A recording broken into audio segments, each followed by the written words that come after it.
দর্শক আমরা এখন কথা বলবো আমাদের যে তৃতীয়লিঙ্গ আছেন এই সমাজে এবং তাদের অবদানও কিন্তু আসলে কম নয়। আমরা এর আগে দেখেছি যে বিভিন্ন রকম যখন ভয়াবহ অগ্নিকাণ্ড ঘটে বা প্রাকৃতিক দুর্যোগ ঘটে তখন কিন্তু তাদের সমাগম কিন্তু আসলে একদম দ্রুত কিন্তু তারা হাত বাড়িয়ে দেয় এবং হাত বাড়িয়ে দেওয়ার ফলে কিন্তু আসলে তাদের প্রতি মানুষের কিন্তু যে আবেগ মানে বা বিবেক বলেন সেটি কিন্তু আসলে জাগ্রত হয় এবং তাদের প্রতি আসলে মানুষের নিরন্তর ভালোবাসা থেকে থাকে।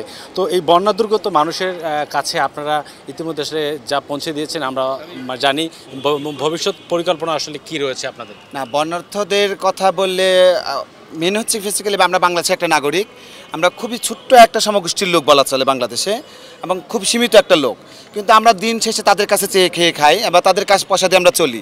যদি এই বিপদের সময় কারোর পাশে না দাঁড়াতে পারে তাহলে মানুষ হিসেবে আমাদের গণ্য করা উচিত হবে না। আর আমরা যখন ছাত্র জনতা ডাক দিয়েছিল আগস্ট জুলাইয়ে, তখন থেকে আমরা ছাত্র জনতার সাথে আছি এবং ছাত্র জনতা ডাক দিয়েছে আমরা তীর্থে চলে আসছি। এখানে স্বেচ্ছাসেবক এসে কাজ করতেছি, আজকে 6 দিন হয়ে গেল, রাতভর আমরা কাজ করতেছি। কেন করতেছি? আমার দেশের মানুষ বিপদে পড়েছে, আমি বিপদে পড়তে পারি, তারা আমার ভাই, তারা আমার বোন, তারা সমাজের একজন। তাদের বিপদে যদি না দাঁড়াতে পারে তাহলে আমার বিপদে কে এসে দাঁড়াবে? দিন শেষে তাদের কাছে আমরা হাত পেতে খাই। যদি আমরা হাতই না পাততে পারি তাহলে তারা যদি না পাচ্ছে আমরা কার কাছে হাত পেতে খাবো? আর আমরা চাচ্ছি যে আমার না দলমত নির্বিশেষে যারা বিত্তশালী আছে, আমরা ছোটোখাটো মানুষ, মানে ছোটো একটা আমরা চেয়ে খাই, আমরা যতটুকু পারতেছি হেল্প করতেছি। আমরা 2টা ফান্ড দিয়েছি, আজকে একটা ফান্ড দেবো ইনশাল্লাহ, যদি আমাদের আরও ফান্ড আসবে আমাদের দেওয়ার মতো। আজকে আমার এই ফান্ডটা দিচ্ছে আমার এই বোন। তো আমার কথা হচ্ছিল যে আমরা যেটা দিচ্ছি সেটা আমাদের কাছে অনেক, আপনাদের কাছে নিয়ে দিচ্ছি সেটা আপনাদের কাছে অনেক হতে পারে, কিন্তু আমাদের কাছে তা না, আমরা খুব ছোটো বলা চলে। আর মেন বেসিক্যালি যে কথাটা হচ্ছে যে বাংলাদেশের মানুষ হিসাবে এখনকার যে দুর্যোগটা চলে আসতেছে সবার কাঁধে কাঁধ মিলে কাজ করা উচিত। আমি ঢাকা মেডিকেলে একটা সাক্ষাৎকারে বলেছিলাম লাশের বোঝা আমরা আর বইতে পারতেছেন, আপনারা আসেন ঢাকা মেডিকেলে, লাশের বোঝা বহন, যদি লাশের বোঝা বইতে পারেন তাহলে বাংলাদেশে এগিয়ে যাবে, নাহলে যাবে না।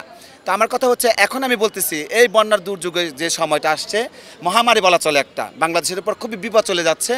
আমার উত্তরবঙ্গের লোক শুরু হচ্ছে, আবার প্লাবিত হচ্ছে নতুন করে দক্ষিণবঙ্গের লোকের থেকে, তাই না? এই যে হচ্ছে, আমরা চাচ্ছি সবাই কাঁধে কাঁধ মিলে কাজ করলে পদে আর সমস্যা হবে না। সবাই 10 টাকা 20 টাকা করে দিলে অনেক হয়ে যাবে, তাই না? দিচ্ছে।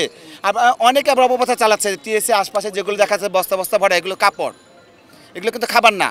অনেকে দেখবেন মিডিয়াতে বলতেছে এত এত খাবার দিচ্ছে না, এটা ভুল ধারণা। আমরা খাবারগুলো বাইরে সাইড দিয়ে দিচ্ছি, ভিতর এদের ঢুকতেছে, ওই দিকে খাবারগুলো চলে যাচ্ছে, কিন্তু এটা অনেকে জানতেছে না যে খাবার যাচ্ছে। হ্যাঁ, খাবার যাচ্ছে, রাতভর খাবার যাচ্ছে, দিনভর খাবার যাচ্ছে। তাহলে এই খাবার আমরা করতেছি কি? রাতভর প্যাকেট করতেছি, কালকে 5,500 প্যাকেট হয়েছে, সেই প্যাকেট কোথায়? অনেকের প্রশ্ন থাকতে পারে, অনেকে জানে যে এই কথাগুলো কেন আসতেছে। কারণ হচ্ছে এই বর্ষার মৌসুমে মানুষের বিপদের পাশে দাঁড়াই, গুজব না ছড়াই, যতটুকু যে যেখান থেকে পারি আমরা সহযোগিতা করি। দর্শক আপনারা শুনছিলেন এই তৃতীয়লিঙ্গের মানুষ আসলে যারা আমাদের কাছে ভালোবাসা পাওয়ার যোগ্য, যাদের পাশে আসা আমাদের দাঁড়ানো উচিত, কিন্তু তারাই কিন্তু আসলে আমরা দেখেছি যে আপনার বঙ্গবাজার থেকে শুরু করে যখন ভয়াবহ অগ্নিকাণ্ডের যখন ঘটনা ঘটে ঠিক তখনই কিন্তু তারা ছুটে যায়। এরপরে এর আগেও কিন্তু নিমতলী যে ট্র্যাজেডি হয়েছিল সেখানেও কিন্তু তারা ছুটে গিয়েছিল। এরপরেও কিন্তু যে বেলি রোডের ট্র্যাজেডি ঘটেছিল সেখানেও কিন্তু তারা ছুটে গিয়েছিল। অর্থাৎ দেশের প্রতিটি মানবিক বিপর্যয়ের ঘটনায় তারা কিন্তু গিয়ে হাজির হন এবং হাজির হওয়ার ফলে কিন্তু তাদের প্রতি মানুষের যে অকুণ্ঠ সমর্থন এবং তাদের প্রতি ভালোবাসা, তাদের প্রতি যে শ্রদ্ধাবোধ সেটি কিন্তু অনেকটা বেড়ে গেছে এবং এই ধারাবাহিকতা তারা অব্যাহত রাখবে যাতে ভবিষ্যৎ প্রজন্ম তাদেরকে মনে রাখে। টিএসসি থেকে আবু সাদ আপু, মাই টিভি, ঢাকা।